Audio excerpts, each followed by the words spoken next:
Welcome to icon news. నేను మీ పవన్ కృష్ణమూర్తి. చిన్నప్పుడు చదువుకునేటప్పుడు హోంవర్క్, క్లాస్ వర్క్ అని చెప్పి 2 నోట్ బుక్స్ ఉండేవి. క్లాస్ వర్క్ అంతా కూర్చొని క్లాస్‌లో చేసేవాళ్ళం. హోంవర్క్ ఇంటికి తీసుకెళ్ళి చేసేవాళ్ళం. ఇది కాకుండా రఫ్ వర్క్ అని ఇంకో బుక్ పెట్టుకునేవాళ్ళం. ఎందుకు ఈ బుక్స్ గోల చెప్తున్నాను అంటే, ఇప్పుడు 2 తెలుగు రాష్ట్రాల్లో కూడా ఈ బుక్ అనేది చాలా సంచలనం అవుతుంది. యెస్. ఆంధ్రప్రదేశ్‌లో ఆపరేషన్ రెడ్ బుక్ అనేది నారా లోకేష్ స్టార్ట్ చేశారు. ఎవరైతే అక్రమ కేసులు పెట్టారో, ఎవరైతే ఇబ్బందుల పాలు చేశారో వీళ్ళందరినీ కూడా ఈ రెడ్ బుక్‌లో ఎక్కిస్తున్నాం. వీళ్ళ మీద చట్టపరమైన, న్యాయపరమైనటువంటి చర్యలు తీసుకోబడతాయి అని చెప్పి స్పష్టం చేశారు.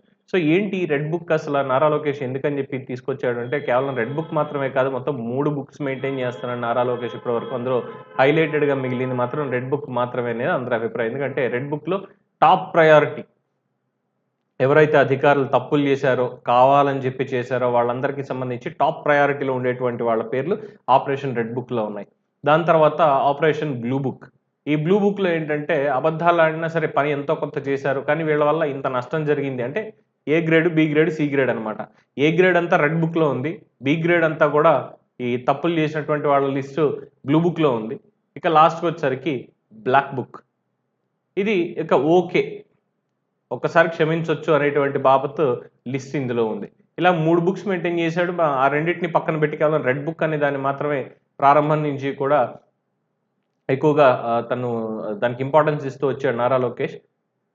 అయితే ఇది ఇంకొకళ్ళు ఎవరన్నా స్టార్ట్ చేస్తారేమో, మళ్ళీ వైఎస్ఆర్‌సీపీ వాళ్ళు కూడా మేము ఏదో మా దిక్కుమాలిన పుస్తకం ఓ బస్తా పెన్నులు, దస్తా పేపర్‌లో ఇవ్వండి మా ప్రేతాత్మ కథ ఏదో రాసుకుంటాము అని అని కూర్చుంటారనుకుంటే, లేదు వీళ్ళకి కూడా డైరీ రాస్తారేమో అన్న ఆలోచన వచ్చింది. కానీ వీళ్ళకి రాలేదు. అంటే 11 మంది ఉన్నాం గదా! ఎందుకు మనకు మన డైరీలు రాయడాలు, ఇవన్నీ చేయడాలు, 11 పుస్తకాలు పెట్టుకొని తిరగడాలు. వాళ్ళలాగా మనకు అంత బలమైన కార్యకర్తలు లేరు. ప్రతి ఒక్కళ్ళకి ఇచ్చి తెప్పించడానికి అనేది వైఎస్ఆర్‌సీపీకి లేదు. సో, అక్కడికయిపోయింది. కానీ ఈ ఆలోచనని పక్క రాష్ట్రంలో ఓడిపోయినటువంటి పార్టీకి చెందిన ఎమ్మెల్యే అతను మొత్తానికి బుక్ ఓపెన్ చేశాడు. ఎందుకు నేను మాట్లాడడం మీరు చూడండి ఒకసారి ఈ వీడియో ఇక్కడ. జై తెలంగాణ.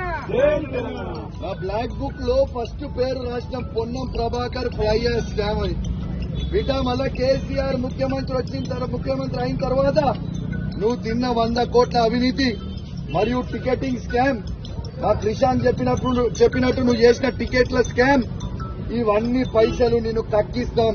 నా బ్లాక్ బుక్ లో ఫస్ట్ పేరు ఎంటర్ అయింది మినిస్టర్ పొన్నం ప్రభాకర్ గారిది.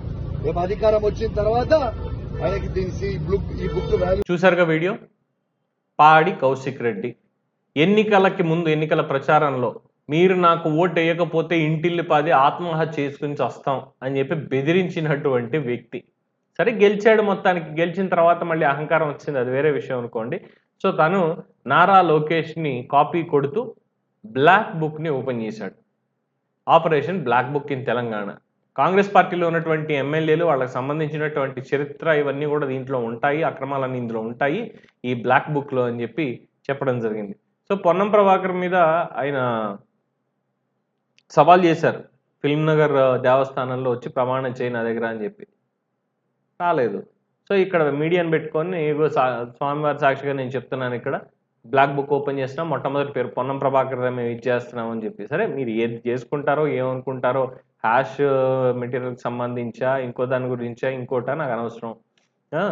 అయితే బీఆర్ఎస్ వాళ్ళు ఇప్పటివరకు చేసినటువంటి ఈ ఆరోపణలు, body shaming, humiliation and location Chandrababu మీద, ఇద్దరి మీద కూడా, మరి వీటితోటి ఇంత చేసి లోకేష్ని కాపీ కొట్టడం ఏంటి? మీ విజనరీ లీడర్ అయినటువంటి కేటీఆర్ను, అంటే నేను అన్న విజనరీ అని మీరు అనుకుంటారు కదా, కేటీఆర్ ఉన్నాడుగా, కేటీఆర్ దగ్గర నుంచి ఎందుకు ఈ రకమైనటువంటి ఐడియాలు రాలేకపోయాయి? వై? సో వాళ్ళేమో అప్పుడు లోకేష్ని ఇష్టారీతిన వాళ్ళు మాట్లాడేయచ్చు, పప్పు అని, తుప్పు అని, ఇంకోటి అని తెలంగాణకు సంబంధించిన వాళ్ళు మాట్లాడేయచ్చు. ఇప్పుడు వచ్చి లోకేష్ తీసుకున్నటువంటి నిర్ణయాన్ని అమలు చేయాల్సినటువంటి పరిస్థితికి వచ్చింది. సో కర్మ ఎప్పటికీ వదిలిపెట్టదు, ఎవరికి వాళ్ళు వెనక్కి ఇచ్చేస్తుంది అనేది మాత్రం ఇక్కడ వాస్తవంగా తెలుస్తుంది. సో లోకేష్ని ఫాలో అవుతున్నటువంటి పాడి కౌశిక్ రెడ్డి మరి ప్రభుత్వం నుంచి ఇంకేమైనా బుక్ మెయింటైన్ చేస్తే మీ పరిస్థితి ఏమవుతుంది అనేది ఎప్పుడైనా ఆలోచించుకున్నారా? కింద కామెంట్స్ రూపంలో మీరు తెలియజేయండి. సో దీని మీద మీ అభిప్రాయాన్ని కామెంట్స్ రూపంలో తెలియజేయండి. చూస్తూనే ఉండండి ఐకన్ న్యూస్. నేను మీ పవన్ కృష్ణమూర్తి.